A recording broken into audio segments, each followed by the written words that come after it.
આપણે લોકોને બહુ કહેતા હોઈએ છે નહીં? કોઈ મળે ને છૂટા પડે તો આપણે નથી કહેતા ધ્યાન રાખજો. હા, છોકરું સ્કૂલે જાય ત્યારે માં કહે ને કે બેટા ધ્યાન રાખજે. હું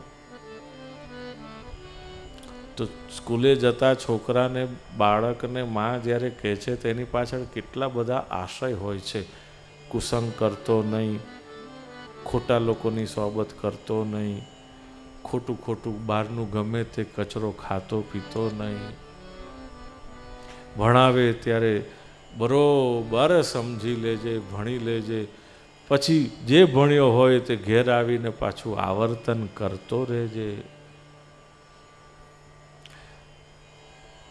સ્કૂલે જતા બાળકને માં કહે છે કે બેટા ધ્યાન રાખજે. એની અંદર કેટલા બધા અર્થો સમાયેલા છે.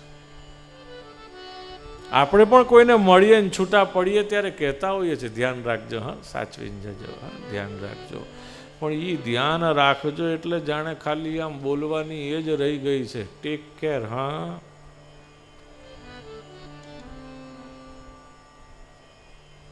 હવે તો મેસેજમાં આપણે લખીએ છીએ ટેક કેર. પહેલા આખું લખતા હતા, હવે બધું આમ શોર્ટમાં આવી ગયું. TC,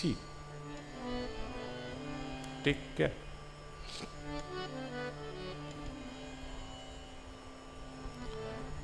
ભગવાન પણ આપણને કહે છે, રામાયણની કથા, ભાગવતની કથા, મહાભારતની કથા આપણને એક જ કહે છે કે ક્ષણે ક્ષણે ટેક કેર, સાવધાન.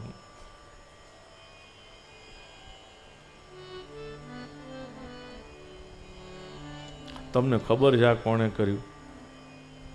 જેણે પણ કર્યું છે ને એની દાનત સારી નથી લાગતી. હું તમને કહું આ કોણે કર્યું? એનું માન હણાયું ને એટલે ઇન્દ્રએ કર્યું લાગે છે.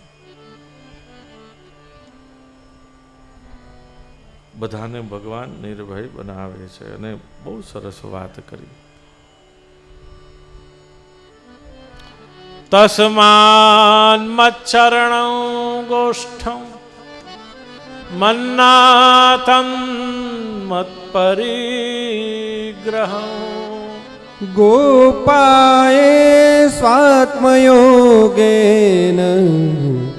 સોયમ મે વ્રત અહિતઃ.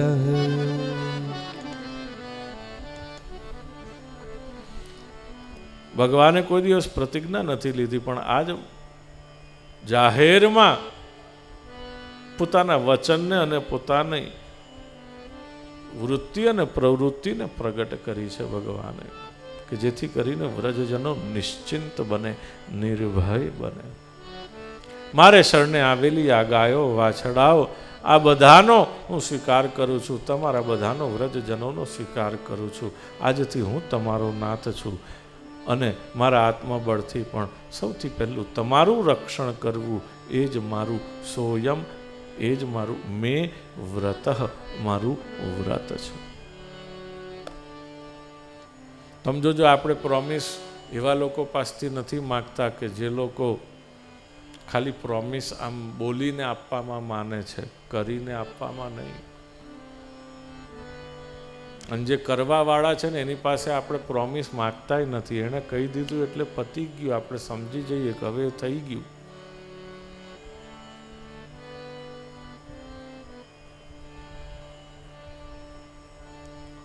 પણ ભગવાને આ જ વચન પ્રગટ કર્યું છે, પોતાનો સ્વભાવ, પોતાનું કાર્ય પ્રગટ કર્યું છે અને વ્રજજનોને નિશ્ચિંત બનાવ્યા છે.